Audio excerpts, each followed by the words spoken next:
جب حضرت امام حسین اور دوسرے آیان و انصار کو شہید کر دیا گیا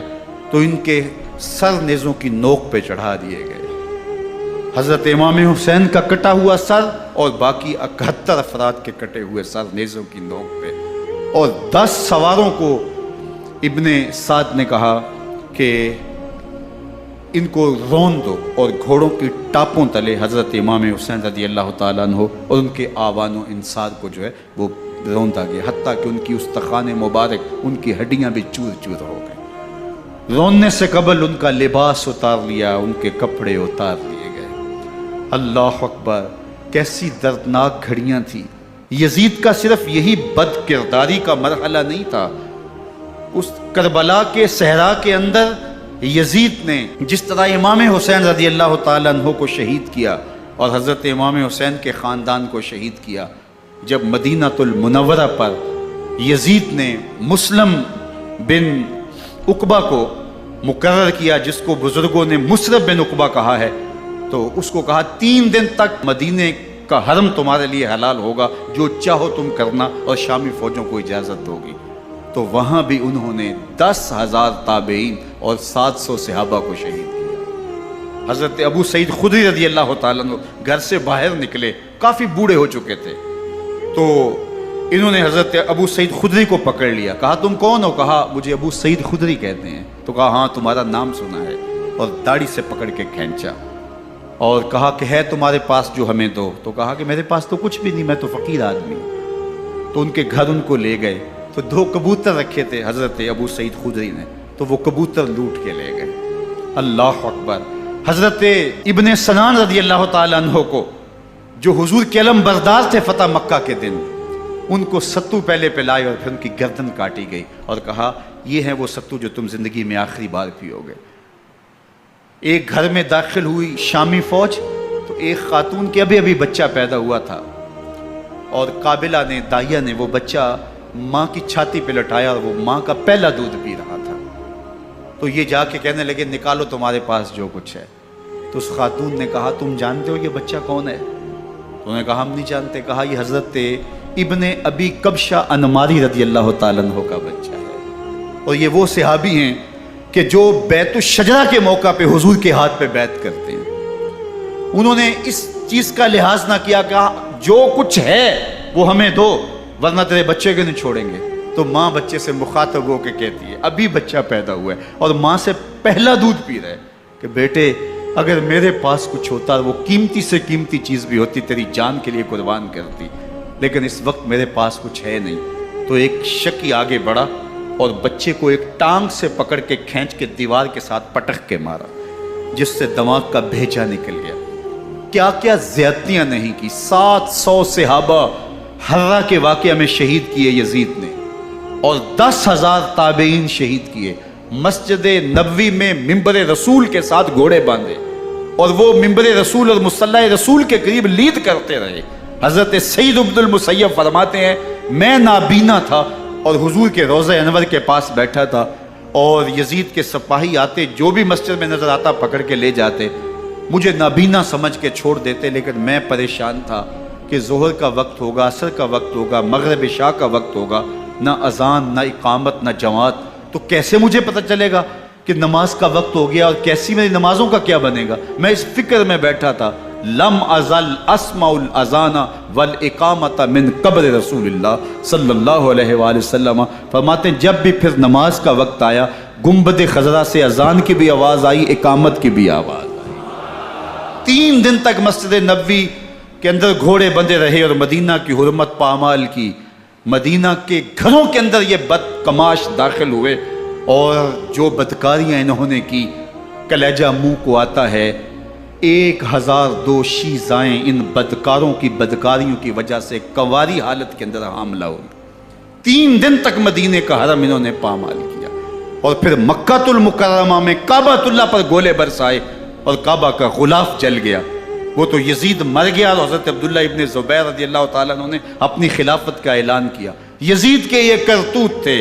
ادھر اہل مدینہ کو ستایا، ادھر اہل مکہ کو ستایا، اور رسول اللہ صلی اللہ علیہ وسلم کے خانوادے کی بے حرمتی اور توہین کی، نہ صرف انہیں قتل کیا گیا، ان کی لاشوں پہ گھوڑے دوڑائے۔ ابن سعد اور شمر جو ہے وہ خیموں میں داخل ہوا اور مخدرات اسلام کی چادریں چھیننے کی کوشش کی۔ حضرت زینب سلام اللہ علیہ نے مخاطب ہو کے کہا، ہمارے چہرے کے رکھوالے چلے گئے ہیں،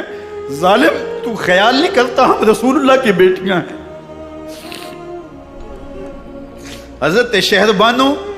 حضرت زین العابدین اور حضرت زینب سلام اللہ علیہ، ان تینوں کو ایک اونٹ پہ باندھا گیا اور باقی اونٹوں پہ باقی سادات کو، حضور کی شہزادیوں کو باندھا گیا، رسیوں میں جکڑا گیا اور اونٹوں پہ باندھ کر کے کوفے کی جانب آگے آگے شہیدوں کے سر چل رہے ہیں اور پیچھے یہ قافلہ چل رہا ہے۔ اور جب یہ قافلہ وہاں سے گزرا جہاں لاشیں پڑی تھی، امام زین العابدین 14 سال کے تھے اور بیمار تھے اور ان کا حوصلہ نہ ہوا، وہاں غشی ان کے اوپر آنے لگی اور وہ منظر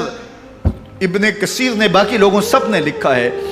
کہ پھر جب ان کی یہ حالت ہوئی تو پھر سیدہ زینب سلام اللہ علیہ، جنہوں نے ابھی تک بڑے حوصلے کے ساتھ ساری مشکلات کا مقابلہ کیا تھا، اب ان کے بندھن ٹوٹ گئے اور آنکھوں سے آنسو بہنے لگے اور سیدہ زینب تھے امام حسین رضی اللہ تعالیٰ عنہ کی لاش پہ کھڑے ہو کے، اور وہ روندی ہوئی لاش، ٹوٹی ہوئی ہڈیاں اور وہ برینا بدن، کٹا ہوا سر نیزے کی نوک پہ اور لاش یہ پڑی ہے، تو حضرت سیدہ زینب نے مدینے کی طرف منہ کر کے جو ہے وہ حضور سے فریاد کی، یا محمد آہو، یا محمد آہو، ھذا حسین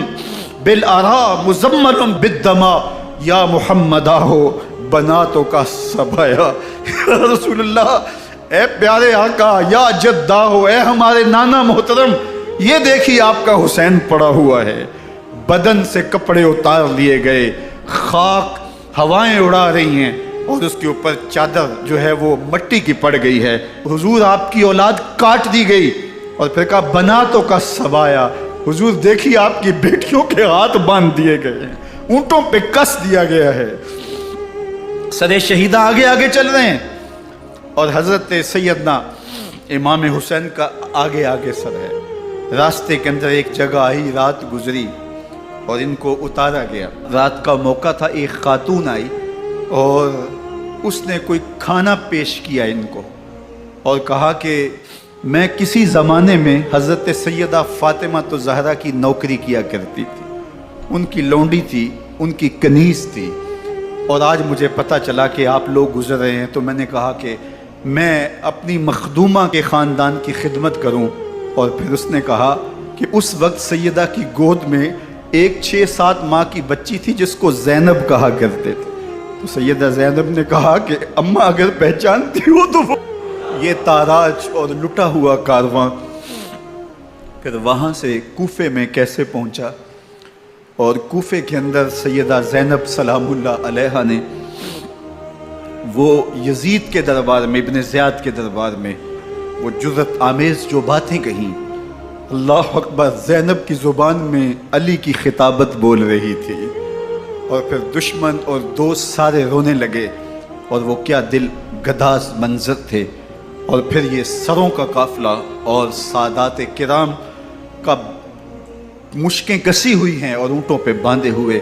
ان کو وہاں سے پھر قادسیہ اور قادسیہ سے پھر دمشق یزید کے دربار میں پہنچایا گیا، اور وہاں سے یہ لٹے ہوئے خانمہ برباد تاراج لوگ مدینہ المنورہ میں کیسے پہنچے، اور اہل مدینہ نے کیسے استقبال کیا، اور وہ منظر کتنا دل گداز تھا جب اہل مدینہ زینب سے پوچھتے تھے زینب حسین کہاں ہے؟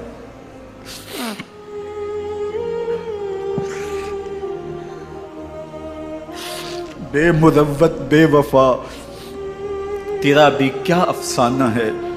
جس نے اپنی ہی شمع کو گل کیا تو وہ پروانہ ہے۔ اپنے پیغمبر کے شہزادوں کو اور اپنے پیغمبر کی شہزادیوں کو جو دکھ اس امت نے دیے، یہ کائنات کی ایک انوکھی داستان ہے۔ اللہ ہمیں اسوہ شبیری پہ عمل کی توفیق عطا کرے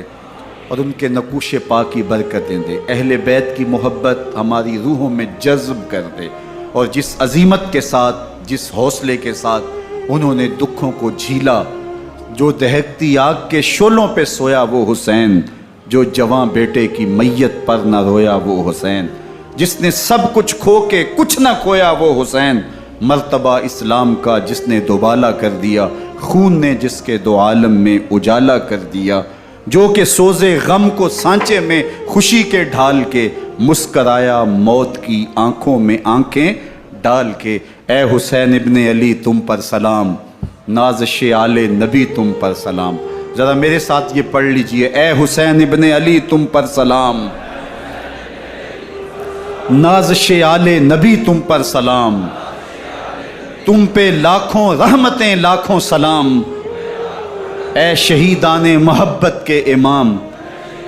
لالا گوں لالا بدن لالا کفن، اے چمن اندر چمن، زندگی ہی زندگی تیری حیات، اے حیات اندر حیات، افتخار ملت بیضا ہے تو، رب کعبہ کی قسم یکتا ہے تو، فخر کا دل میں دریچہ باز کرنا چاہیے، جن کا تو آقا ہے ان کو ناز کرنا چاہیے۔ وآخر دعوانا ان الحمدللہ۔